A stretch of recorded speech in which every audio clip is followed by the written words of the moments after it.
Você vai abrir sua Bíblia no livro das Revelações, no capítulo de número 3. Qual é o livro das Revelações, pastor? Apocalipse. Ou Apocalipse. Capítulo 3, verso 11 apenas.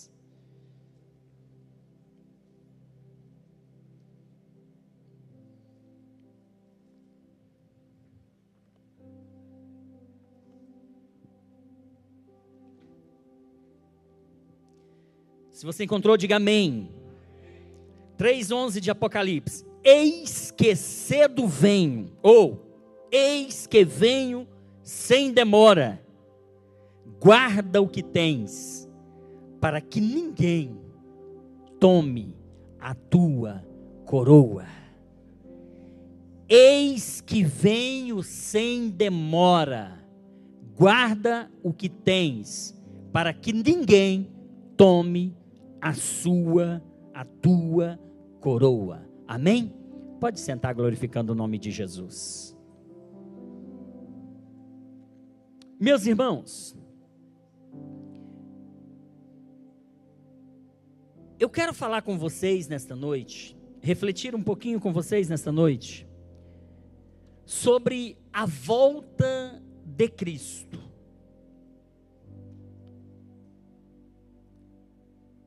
Jesus vem. Você vai? Alguém tem dúvida? Jesus vem. Você vai? Eu vou. Jesus vai voltar e eu vou. Pastor Douglas, Gisilene, Deus abençoe. Irmãos, a Bíblia Sagrada, nós aprendemos na aula de hoje sobre as profecias do Velho Testamento que se cumpriram em Jesus Cristo. Foi a primeira lição da nossa revista. O Cristo anunciado. Foi anunciado pelos profetas por um período de mais de 500 anos. Por um tempo anterior a Cristo, cerca de 500 anos, cerca de 700 anos, cerca de 1000 anos. Que é o que eu quero dizer? Que 1000 anos antes, Adriano, de Cristo, de Jesus vir ao mundo em carne, o salmista Davi já estava profetizando acerca da sua vinda. 700 anos antes da sua vinda, o profeta Isaías já estava profetizando acerca da sua vinda. 500 anos antes da sua vinda, outros profetas já estavam profetizando que Jesus viria a este mundo. E o que foi ensinado aqui hoje de manhã é que todas as profecias do Velho Testamento se cumpriram literalmente em Jesus Cristo. Todas as profecias relacionadas ao Messias, que foram preditas no Velho Testamento, elas se cumpriram literalmente em Jesus. E isso nos impressiona muito. E o que nos impressiona, irmãos, é assim. Imagine você, 700 anos antes de Cristo nascer, o profeta Isaías, no capítulo 7, versículo 14, ele vai dizer: eis que a virgem conceberá, e dará à luz um filho, e chamará o seu nome Emanuel. Eis que a virgem conceberá, e dará à luz um filho, e chamará o seu nome Emanuel. Onde já se viu uma virgem, que não teve contato com homem, que não teve nenhum relacionamento sexual. Onde já se viu uma virgem conceber e dar à luz um filho? Mas o profeta Isaías, 700 anos desse acontecimento, ele disse que isso ia acontecer. E os irmãos conhecem essa história. Lucas, Mateus, os evangelhos, os evangelistas, eles vão falar do nascimento de Jesus. E exatamente como predisse o profeta Isaías, aconteceu. Aí, passam-se alguns anos, o profeta Miqueias vai dizer, acerca da cidade de Belém, e tu, Belém Efrata, posto que pequena entre milhares de Judá, de ti me sairá aquele que será guia em Israel. O profeta Miqueias estava profetizando, pastor Leverson, que na cidade de Belém iria nascer aquele que iria salvar o povo de Israel dos seus pecados. Momentos distantes entre Isaías e Miqueias. E nós vamos perceber que exatamente como o profeta Miqueias profetiza, acontece. Porque no capítulo 2 de Lucas, quando fala do nascimento de Jesus, para que se cumprisse essa profecia, algo de extraordinário acontece. Se não observe. A família de José e a família de Maria, eles moravam em Nazaré. Maria, que havia sido concebido,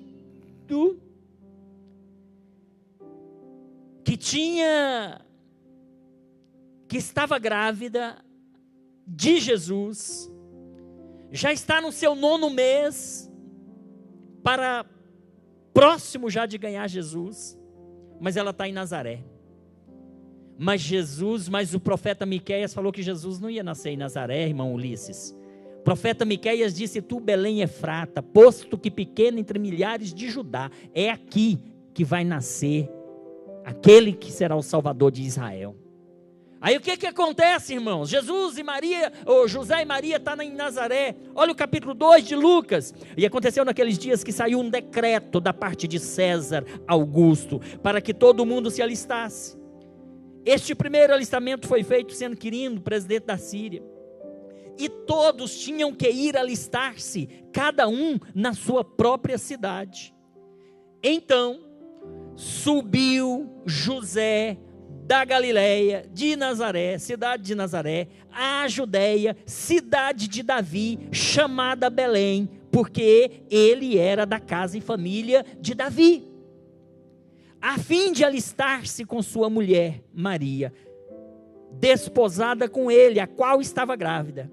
E aconteceu que, estando eles ali, se cumpriram os dias em que ela havia de dar à luz, e deu à luz a seu filho primogênito em Belém, naquela pequena passagem, naquela pequena ida a Belém para alistar-se. Aí cumpre o que o profeta disse mais de 500 anos antes, que Jesus nasceria na cidade de Belém. Olha como a Bíblia é extraordinária. Olha como a Bíblia é extraordinária. A Bíblia, 1000 anos antes do nascimento de Jesus, que é a data que foi escrito o Salmo de número 22, Davi, ele vai escrever o Salmo 22, apontando para o Messias que havia de vir. E tem uns textos aqui, irmãos, que Davi fala 1000 anos antes de Cristo nascer. ele profetiza 1000 anos antes de Cristo nascer. E o capítulo de número 22, o Salmo de número 22, Davi vai dizer algumas coisas apontando para Jesus. Ele vai dizer, por exemplo, no verso 16: pois me rodearam cães, o ajuntamento de malfeitores me cercou, traspassaram-me as mãos, furaram as minhas mãos, traspassaram os meus pés, furaram os meus pés. O versículo seguinte vai dizer, repartem entre si as minhas vestes, e lançam sortes sobre a minha cabeça. 1000 anos antes de Cristo vir a esse mundo, o profeta ou o salmista Davi, ele escreve essas palavras, e nós vamos perceber que o tempo se passa, e essas palavras, ou essas profecias, elas se cumprem literalmente em Jesus Cristo. Nós vamos perceber que Jesus vai ao madeiro, nós vamos perceber que Jesus tem os seus pés e mãos furados, traspassados. O texto sagrado, tanto em Mateus quanto em Lucas, vai dizer que as vestes de Jesus, conforme foi predito 1000 anos antes aqui no Salmo 22, as vestes de Jesus são repartidas entre os soldados. A gente vai perceber, irmãos, que no Velho Testamento tem mais de 300 profecias acerca do Messias, e todas literalmente se cumprem em Jesus Cristo. Todas se cumprem em Jesus Cristo. E aí, Jesus veio, teve sua infância, exerceu o seu ministério, foi crucificado, morreu na cruz, foi sepultado, ressuscitou, glórias a Deus, foi assunto ao céu. Mas, quando lemos o Novo Testamento, nós vamos ver que no Novo Testamento também, pastor Leverson, tem mais de 300 profecias agora, falando da vinda de Jesus. O Velho Testamento tem mais de 300 falando que ele viria, e ele veio. Aí no Novo Testamento tem mais de 300 profecias falando que ele vai voltar, mas não voltou ainda, mas nós estamos aguardando, e ele vem. Nós lemos aqui: eis que cedo venho, guarda o que tens, para que ninguém tome a tua coroa. Ninguém tome a tua coroa. Olha só, irmãos, a Bíblia Sagrada vai nos dizer, João 14:3, o próprio Jesus dizendo: e quando eu for, voltarei e vos receberei. Apocalipse 3:11 que li: venho sem demora. Mateus 24:30, então aparecerá no céu o sinal do Filho do Homem. 2 Pedro 3:10, virá entretanto como ladrão o dia do Senhor.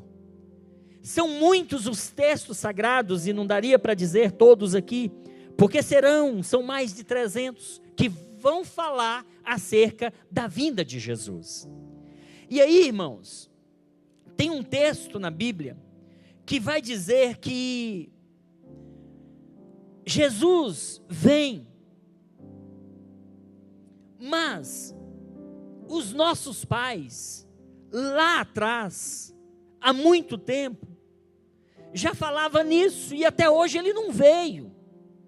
Será que ele vem mesmo? Será que Jesus vem mesmo?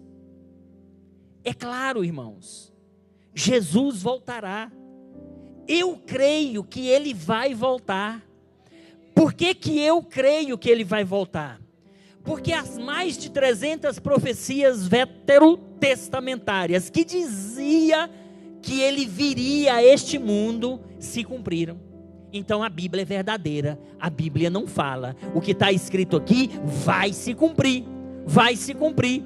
Se mais de 300 profecias acerca da vinda de Jesus a este mundo se cumpriu, literalmente, essas outras mais de 300 contidas no Novo Testamento, que apontam para a sua vinda, elas vão se cumprir, porque a Bíblia é a inerrante palavra, a infalível palavra de Deus. Se está escrito, vai se cumprir. É a palavra de Deus. Aí Jesus disse que Ele vem.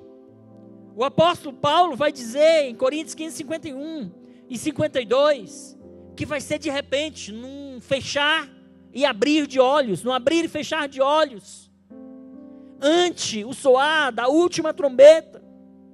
Ele virá, Ele vai vir.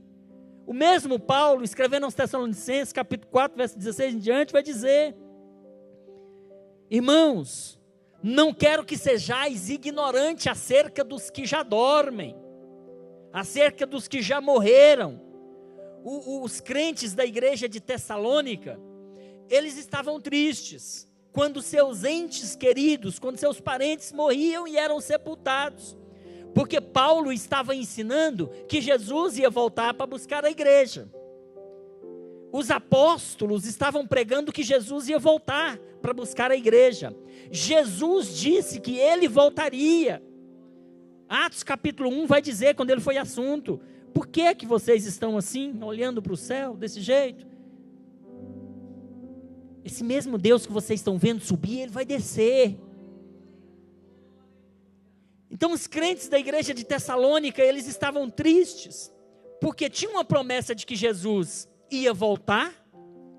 Aí quando alguém morria, eles pensavam: pastor Melquisedeque, puxa vida, que triste, morreu antes de Jesus voltar, perderam a oportunidade.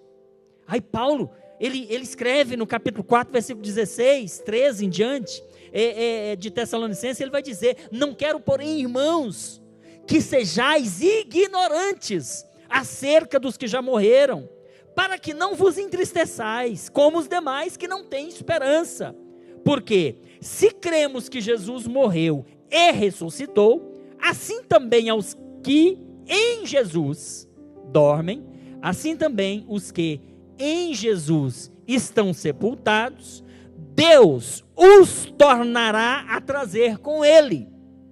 Dizemos-vos, pois, isto pela palavra do Senhor, que nós, os que ficarmos vivos para a vinda do Senhor, não precederemos os que estão na sepultura, porque o mesmo Senhor descerá do céu com alarido, com voz de arcanjo e com a trombeta de Deus, e os que morreram em Cristo, eles ressuscitarão primeiro.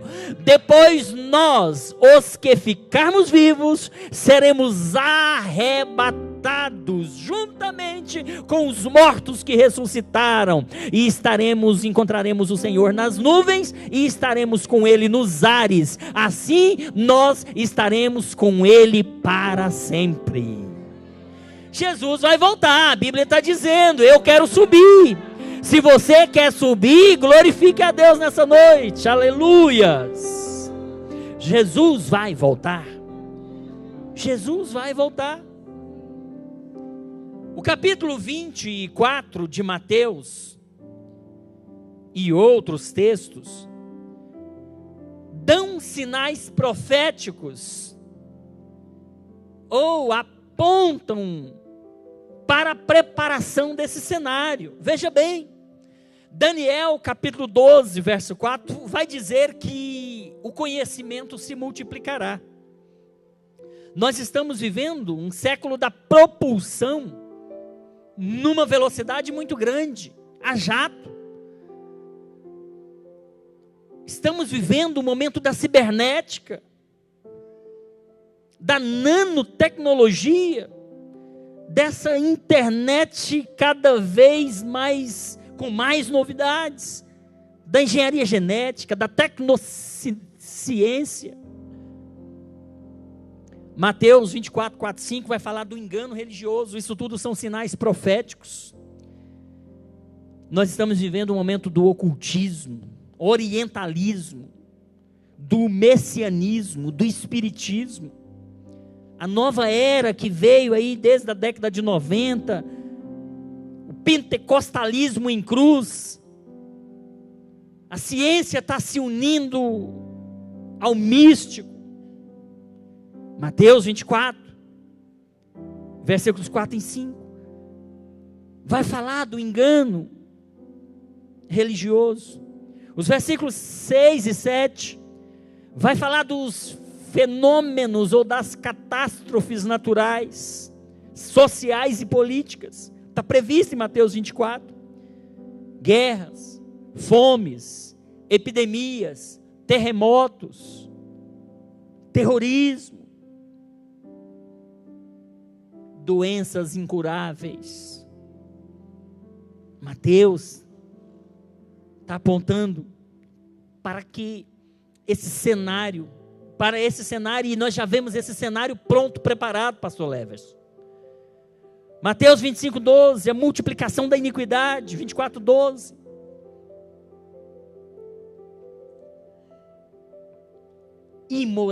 Imoralidade total, depravação total, despudor, pornografia, maldade, violência.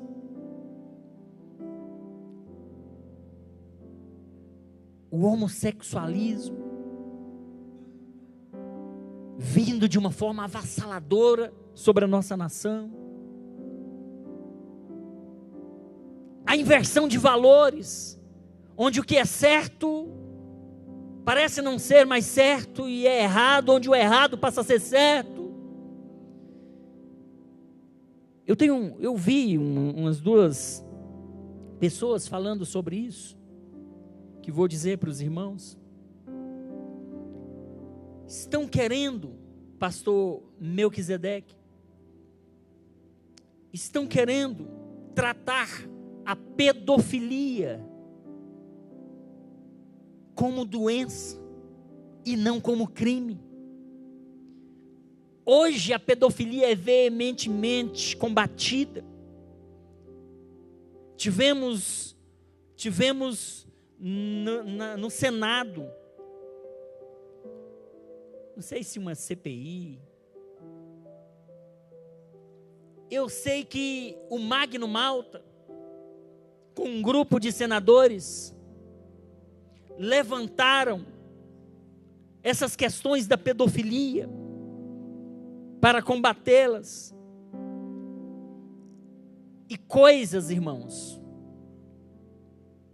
que não dá nem para falar aqui, que adultos fazem com crianças, aberrações.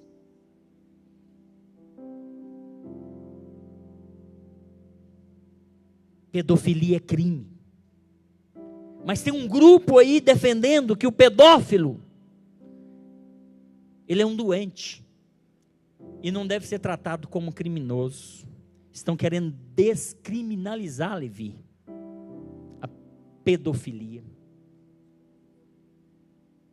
Daqui a pouco inverte a questão do aborto, que foi tratado no nosso Código Penal como crime. Cada momento está se fazendo aberturas. Há uns 2 anos, descriminalizaram uma parte. Agora volta a ser tema de novo no STF. Daqui a pouco estão aprovando o aborto no Brasil. Aborto é homicídio. Aborto é crime, biblicamente falando. Porque a vida começa na concepção. A partir do momento que foi concebido, inicia-se a vida. Na Argentina agora tentaram aprovar. Graças a Deus o Senado derrubou. E o que me choca, irmãos, é ver às vezes crentes defendendo o aborto. Quem aborta comete um assassinato. Mas estão lutando para aprovar isso no Brasil e autorizar isso. Sabe o que é isso? Cenário sendo preparado para o anticristo imperar. Cenário sendo preparado para que Jesus venha buscar a sua igreja. O cenário já está preparado. Tessalonicenses capítulo 2, 3 fala da apostasia, a deserção da fé, o descomprometimento, o racionalismo, o secularismo, o liberalismo, o comunismo, ecumenismo, tudo isso acontecendo nos nossos dias. Isso é preparação para a volta de Jesus Cristo. Isso são os sinais de que Jesus Cristo está prestes a voltar. Tessalonicenses 2:3 vai falar do anticristo. E aí quando você vê falar em unificação política, unificação econômica, uma só moeda, quando você vir falar de unificação religiosa, pode ter certeza, são sinais de que Jesus está voltando. Jesus está voltando. E aí existem alguns detalhes.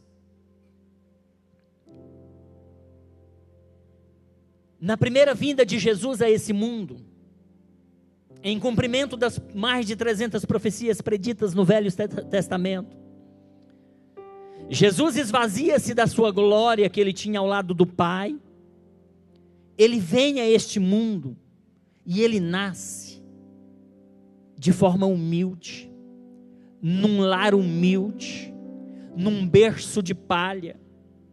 Ele cresce pobre. Ele veio como servo, ele veio como cordeiro, ele veio, conforme disse Isaías, como uma ovelha muda que é levada ao matadouro. Ele veio para morrer na cruz, ele veio para se fazer pecado por nós, todavia sem cometer pecado. Na sua primeira vinda a este mundo, Jesus, ele entra em Jerusalém montado num jumentinho. Ele foi humilhado, cuspido, surrado, preso, traído, xingado, pregado na cruz, abandonado. Só que esse quadro vai se reverter. Na primeira vez foi assim, na primeira vinda foi assim, mas tem a segunda vinda. É importante que você saiba, nós cremos que a sua segunda vinda se dará em dois momentos. A sua segunda vinda se dará em duas fases. A segunda vinda de Jesus a este mundo, ela se dará em duas fases. Porque na primeira fase, a Bíblia diz que ninguém vai ver, porque ele vem para a igreja. Ele não virá para Israel. Eu falei aqui hoje cedo que Jesus, ele é descendente de Davi. E eu disse que Jesus veio a esse mundo na primeira vinda para o seu povo. Ele não veio para a igreja nem existia. Na sua primeira vinda, Jesus veio a esse mundo para os seus, que eram os judeus. Os judeus que durante muitos anos viveram debaixo do jugo de muitas nações. Os judeus que durante muitos anos sofreram na mão dos babilônios, na época de Nabucodonosor, quando eles foram levados para a Babilônia, que sofreram na época do Egito, que vocês conhecem a história, quando foi libertado ou liberto por meio de Moisés. Eles sofreram muito na mão dos assírios. Eles sempre sofreram debaixo do jugo romano. E principalmente debaixo do jugo romano.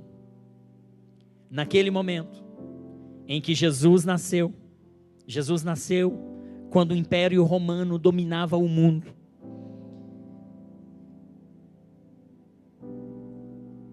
Vocês sabem que os romanos destruíram os judeus, acabaram com os judeus.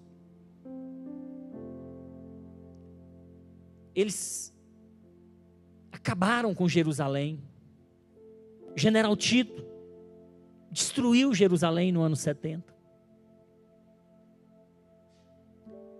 E o povo de Israel estava esperando um Messias profetizado pelos profetas. Aí Jesus vem, como eu disse aqui, de forma humilde, entra em Jerusalém montado no jumentinho, nasceu de uma família pobre, num lugar pobre, mas eles estavam esperando um rei que libertasse Israel da mão dos romanos.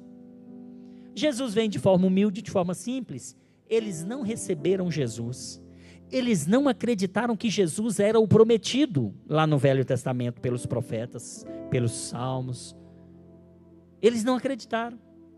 E João 1,12 vai dizer que Jesus veio para o que era seus. Os seus não o receberam, mas todos quantos o receberam foram feitos filhos de Deus. Aí nasce a igreja. Porque os judeus rejeitaram Jesus, mas quem receber Jesus, levantar a mão e aceitá-lo como eu fiz um dia, você fez um dia, nos tornamos filhos dele. Aí nasce a igreja. Então eles estavam esperando um rei poderoso, forte, talvez vindo de uma família rica, poderoso em guerra, um general, como foi Davi. Talvez eles estavam esperando assim, mas não foi assim.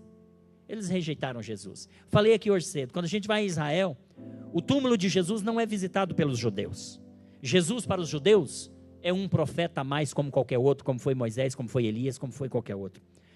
Mas quando você vai em Israel, no túmulo de Davi, tem uma fila de soldados, reverenciando o general, porque para eles Davi foi o maior general que Israel já teve.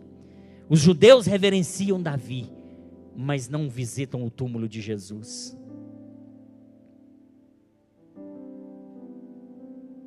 Eles estavam esperando um rei, talvez como Davi, mas ele nasce humilde, eles o rejeitaram. Mas nós o aceitamos, nos tornamos filhos de Deus. Então, quando Jesus voltar na sua segunda vinda, vai acontecer em dois momentos. Porque agora Jesus tem que voltar para a igreja e ele tem que voltar para os judeus. Para a igreja, diz a Bíblia, ele virá até os ares, ele não pisará a terra. Ele vem até os ares. Os mortos em Cristo ressuscitam, os crentes são transformados juntos. Mortos ressuscitados e crentes transformados, a gente voa, a gente vai ser raptado, a gente vai ser tirado violentamente, num piscar de olhos, não vai dar tempo para nada, nada, e nós subimos ao encontro de Jesus nos ares. Então na primeira fase da sua vinda, ele vem para a igreja, dessa forma. Por isso, que ninguém verá, porque vai ser muito rápido. Vai acontecer de ter uma aeronave voando a 10, 12 mil pés distantes do chão. E o piloto era crente, lavado, remido no sangue de Jesus Cristo. Aquele piloto vai ser arrebatado ali daquele lugar. Aquela aeronave vai desgovernar, vai cair. E os que não tinham o nome escrito no livro da vida e que foram arrebatados também vão se arrebentar.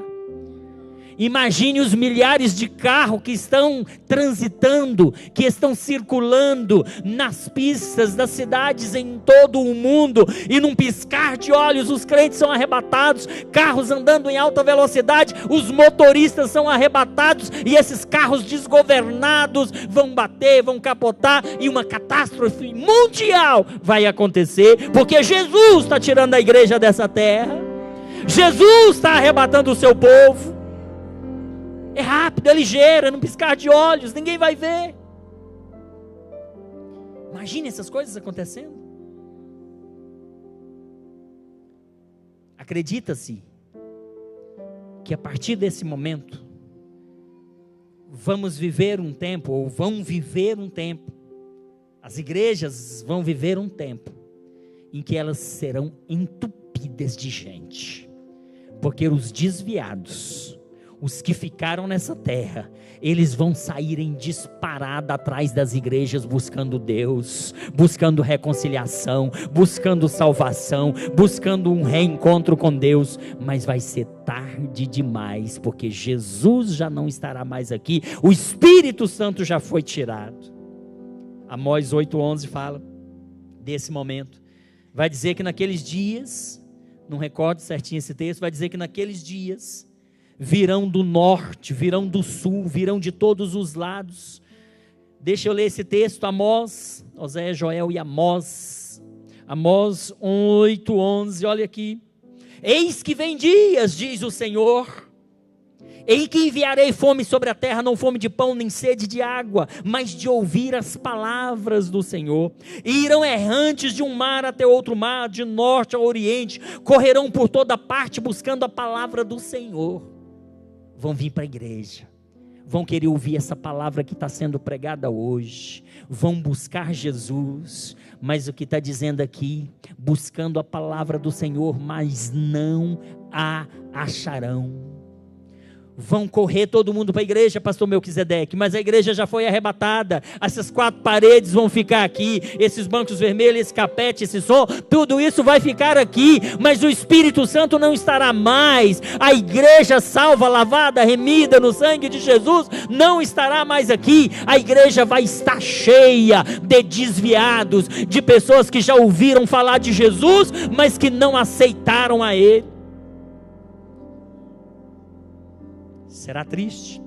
Sofonias 1:14 vai dizer, irmãos, Oséias, Joel, Amós, Obadias, Jonas, Miqueias, Ageu, Zacarias e Sofonias, está lá na frente. Sofonias vai dizer, irmãos, 1:14, o grande dia do Senhor está perto. Sim, está perto, e se apressa muito. Amarga é a voz do dia do Senhor, clamará ali o poderoso. Aquele dia será um dia de indignação, dia de tribulação, dia de angústia, dia de alvoroço, dia de assolação, dia de trevas, dia de escuridão, dia de nuvens, dia de densas trevas, dia de trombeta e de alarido contra as cidades fortificadas e contra as torres altas. Dá para você ter uma noção como será esse dia? Dá para você ter uma noção como será esse dia? Nessa segunda fase, Jesus vem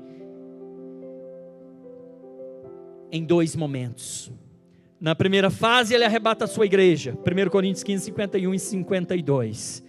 Diz a palavra do Senhor, que vai ser num piscar de olhos, como eu já disse aqui. Olha o que diz o texto no 1 Coríntios 15, 51 e 52. Eis que vos digo um mistério, apóstolo Paulo falando.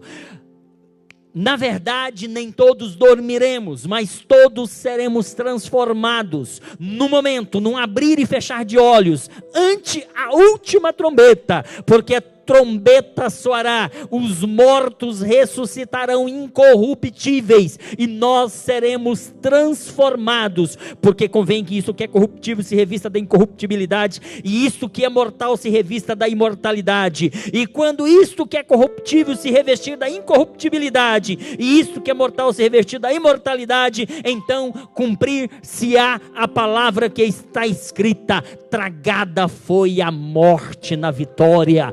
Onde está, ó morte, o teu aguilhão? Onde está, ó inferno, a tua vitória? Ora, o aguilhão da morte é o pecado, e a força do pecado é a lei, mas graças a Deus, que nos dá a vitória, por Cristo Jesus, o nosso Senhor, amém? Jesus virá nos ares, Ele virá nos ares. Nesse momento, o mundo não o vê, vai ser muito rápido, vai apenas sentir, por conta das catástrofes. A sua vinda vai ser de surpresa. Diz a Bíblia que daquele dia e hora ninguém sabe. Nós não sabemos quando será. Será uma surpresa. Nesse dia, Jesus vem para a igreja. A igreja sobe. Inicia-se imediatamente no céu. O que acontece quando tem um casamento? Na sequência do casamento, o encontro da noiva com o noivo, o que acontece? Festa, não é verdade? Quando essa noiva, que é a igreja de Jesus, se encontrar nos ares com o noivo, eles serão levados para as bodas do Cordeiro, e ali haverá uma grande festa, ali haverá uma grande ceia, ali o próprio noivo, o próprio Jesus vai servir os seus, ali será um dia de grande regozijo, um dia de grande alegria, para aqueles que subiram ao encontro do Senhor nos ares. O que acontece na terra, irmãos? Inicia-se na terra um período de grande tribulação. Inicia-se na terra um período de tribulação. O anticristo começa a reinar. Começa a abertura dos selos lá de Apocalipse capítulo 5, não vou entrar nesse detalhe. Mas a destruição será total dessa terra. Mas a igreja está ao lado de Cristo, participando de um grande banquete. Oh glória, oh momento extraordinário. A bagaceira está acontecendo aqui nessa terra, irmãos, e a igreja está sendo tratada com o noivo naquela grande festa. Acabando a festa, os crentes vão para o tribunal de Cristo. Nós vamos ser julgados. Mas fique tranquilo, deixa eu lhe dar uma notícia. No tribunal de Cristo ninguém vai ser condenado. Tribunal de Cristo ninguém vai ser condenado. Nós seremos julgados pelas nossas obras. E aí cada um receberá de Cristo o galardão pelo trabalho que fez por meio do corpo aqui nessa terra. Jesus vai coroar você, Jesus vai recompensar você, Jesus vai pagar você, Jesus vai coroar você, Jesus vai recompensar você. Quando você estiver lá, não se preocupe, tem o tribunal, mas você não vai ser condenado, você vai ser nesse momento recompensado pelo Senhor. Por isso a palavra de Deus fala: não desfaleçam as vossas mãos, porque a vossa obra tem uma recompensa. Tudo que você fizer para o mestre aqui, está sendo anotado lá no céu, e você vai receber a recompensa. Ninguém pode apresentar diante de Deus de mãos vazias, porque você pode sim chegar no tribunal de Cristo e não receber recompensa nenhuma, além, é claro, do arrebatamento. Você pode não receber um galardão, uma coroa. A Bíblia diz, em Coríntios 3, fala da recompensa que nós vamos receber. Uns receberão como ouro, como prata, como bronze, como palha, como feno.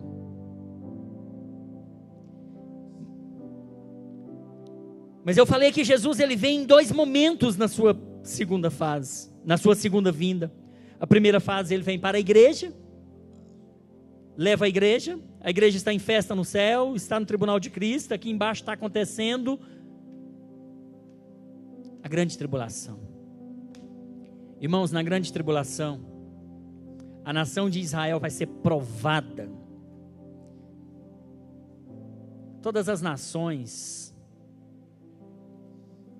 num dado momento, vai se voltar contra Israel, o povo escolhido. Quando falo todos, é claro que vai ter as nações irmãs, as nações amigas, as nações que defendem Israel. Mas nessa época, muitas que hoje são aliadas de Israel, vão quebrar essa aliança. Os irmãos sabem que hoje Estados Unidos e Inglaterra são os dois países mais amigos de Israel.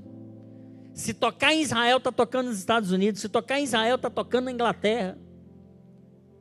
E eles defendem Israel mesmo. A Bíblia diz para Abraão, Deus diz para Abraão, lá em Gênesis capítulo 12, eu abençoarei os que te abençoarem, os que te amaldiçoarem, eu amaldiçoarei. Sabe por que que Estados Unidos é a maior potência mundial? Porque abençoa o povo de Deus. É promessa de Deus, eu abençoarei os que te abençoarem. Esse Donald Trump é um loucão. Mas uma coisa ele tem de muito extraordinário. É que ele ama a nação de Israel. É que ele ama o povo de Deus. Como ele protege, como ele briga, como ele luta por Israel. Pode ter certeza, ele vai ser um vencedor no seu governo. Porque ele está protegendo o povo de Deus. E aquele que cuida do povo de Deus, Deus cuida dele. É promessa, é bíblico. Mas a segunda fase da vinda de Jesus, ela vai se dar num momento em que Israel vai se ver acurralado pelos inimigos. Vocês sabem que Deus sempre protegeu a nação de Israel. Vou dar alguns exemplos. Eu preguei aqui um dia desse, que falei do bisneto de Davi, do rei Asa, que veio um exército de etíopes, de 1 milhão de soldados contra Israel, que era um povo desse tamanhozinho, com 280 mil soldados de Judá, mais 300 de Benjamim. E aquele exército da Etiópia vinha como um rolo compressor em cima de Israel. Mas a Bíblia diz que Deus, naquele dia, deu vitória para Israel contra aquele grande exército. Foi Deus. Nós vimos aqui o caso de Gideão com mais 300 contra os seus inimigos, que era um exército altamente poderoso, mas vai lá Gideão com mais 300 e vence aquele exército. Nós vemos o povo de Israel, está em Isaías 37, contra os assírios, sob o governo do rei Ezequias, pastora Marli. Lá vem um exército altamente poderoso, e o rei Senaqueribe, rei da Síria, ele começa a desafiar o rei Ezequias com um exércitozinho pequeno de Israel. Aí a Bíblia diz que Deus manda um anjo do céu e numa noite fere 185 mil assírios e dá vitória para o seu povo. A gente vai ver uma outra história em Crônicas capítulo 20, do rei Josafá, né, contra os amonitas e contra os moabitas. Lá vem os moabitas, lá vem os amonitas, um exército altamente poderoso. Aí Josafá, ele morre de medo. Ele fala, nós não vamos dar conta. Mas ele tomou uma decisão certa. Diz a Bíblia que ele dobra o joelho e coloca a nação para orar. E aí Deus diz, olha Isaías, manda o profeta lá e diz para ele, olha Josafá, fique tranquilo, essa guerra não é sua, essa guerra é minha, diz o Senhor. Ele pelejará por vós, não precisa levantar a mão, porque ele vai guerrear por vocês. E Deus vai lá e guerreia pelos judeus. E Israel mais uma vez vence a batalha. Agora em 1967, século passado, Jordânia, Etiópia, Síria e Egito. Esses 4 países, Jordânia, Etiópia, Síria e Egito, descontentes por conta da criação do Estado de Israel em 1948. Eles tomam as colinas de Golã e vêm esses 4 exércitos: Jordânia, Etiópia, Egito e Síria. Imagina essas 4 nações juntas vindo para cima de Israel. Israel tinha 20 anos que tinha sido restabelecido como nação. Estava começando a formar o seu exército. Os judeus que estavam espalhados pelo mundo, eles estavam voltando aos poucos. Israel estava desse tamanhozinho e vem 4 nações para passar como um rolo compressor em cima deles. Irmãos, eles fizeram uma guerra de 6 dias. É a conhecida guerra de 6 dias de 1967.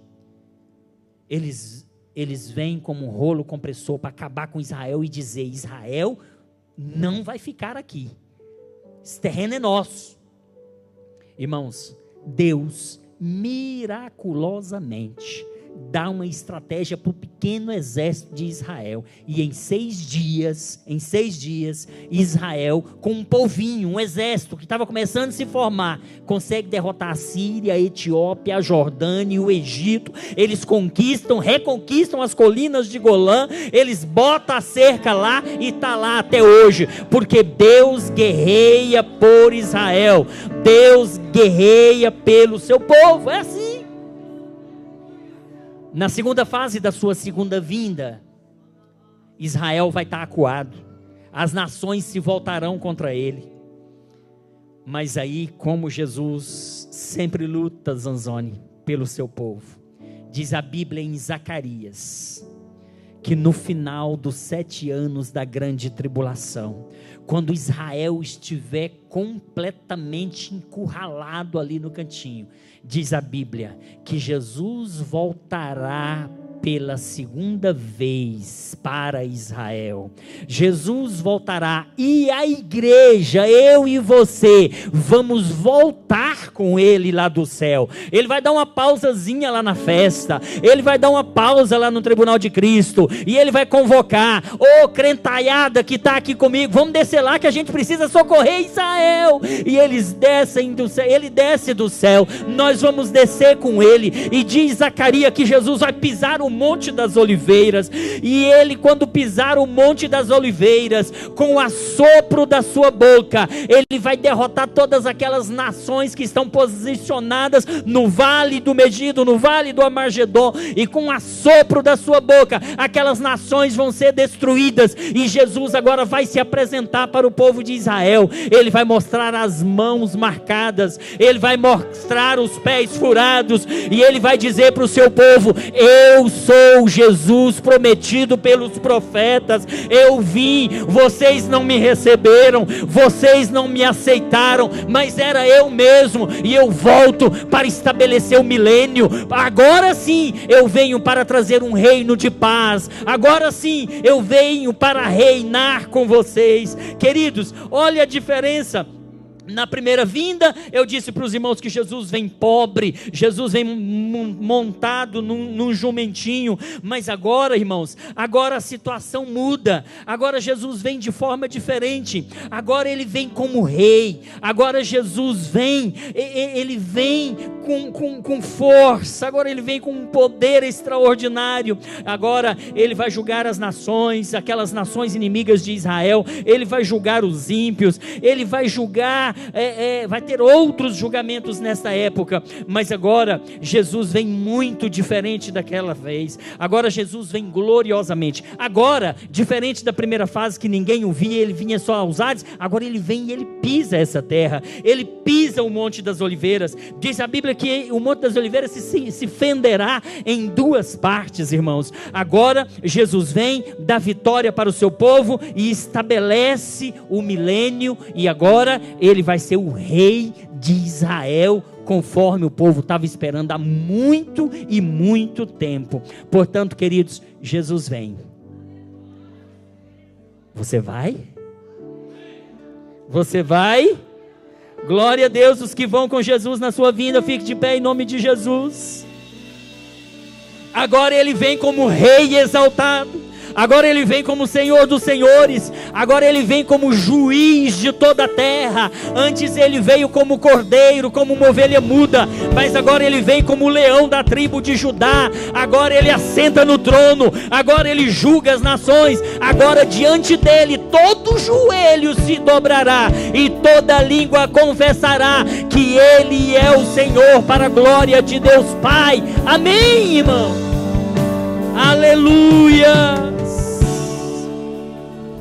Glória a Deus.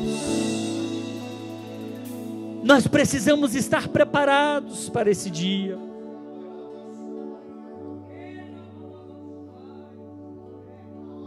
Quando Cristo veio a esse mundo, os céus se cobriram de anjos. Quando Cristo morreu, os céus se cobriram de trevas. Quando Cristo voltar, os céus e a terra serão abalados, os ímpios tremerão. É o dia da vingança do Deus Todo-Poderoso, é o dia de juízo. Tudo que foi feito às ocultas agora vem à luz. Naquele dia Deus julgará o segredo do coração dos homens. Os livros serão abertos, não haverá defesa, não haverá desculpas. Quem não estiver no livro da vida vai ser lançado no lago de fogo. Mas para os remidos será dia de glória, de coroação, de recompensa, de banquete, de consolo, de descanso. Dia eterno com Jesus. Aleluias. Quem aqui nessa noite ainda não aceitou esse Jesus e quer fazer um sinal com a sua mão e dizer: eu quero esse Jesus porque eu quero morar no céu? Tem alguém que quer receber Jesus nessa noite? Se tem, por favor, vem aqui, nós vamos orar por você. Nós precisamos, irmãos, estar preparados todo momento, a todo instante, porque Jesus virá no momento em que nós não esperamos. Você que está afastado dos caminhos do Senhor, vem aqui. Eu quero orar por você. Eu quero orar por você. Jesus vai escrever o seu nome no livro da vida. E quando a trombeta tocar, quando a trombeta soar, você vai ouvir e você vai ao encontro do Senhor nos ares. Tem alguém que quer receber Jesus nessa noite? Tem alguém que quer reconciliar com Ele nessa noite? Tem alguém que quer fazer uma aliança com Ele nessa noite? Se tem, vem à frente aqui agora em nome de Jesus. Renove a sua aliança com o Senhor. Renove a sua aliança, meu irmão. Jesus te ama. Jesus te ama. Jesus te ama. Aleluia.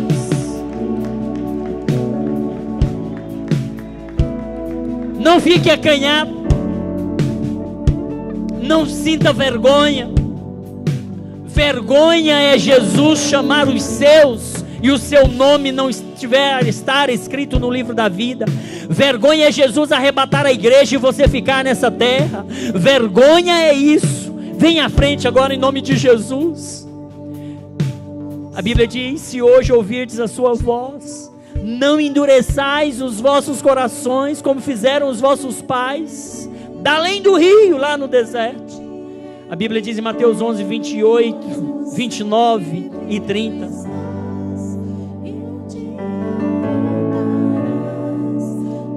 Vinde a mim, todos vós que estáis cansados e oprimidos, e eu vos aliviarei. Tomai sobre vós o meu jugo e aprendei de mim, porque sou manso e humilde de coração, e encontrareis descanso para vossas almas, porque o meu jugo é suave e o meu fardo é leve. Vinde a mim, vinde a mim, vinde a mim, vinde a mim, diz Jesus nesta noite. Vinde a mim, Jesus. Ele quer nesta noite escrever, reescrever o seu nome no livro da vida. Você não quer vir? Que Jesus te deu uma oportunidade. Lembre-se que Jesus vem de duas formas. Jesus vem de duas formas. Ele pode vir para você, ou você pode ir para Ele.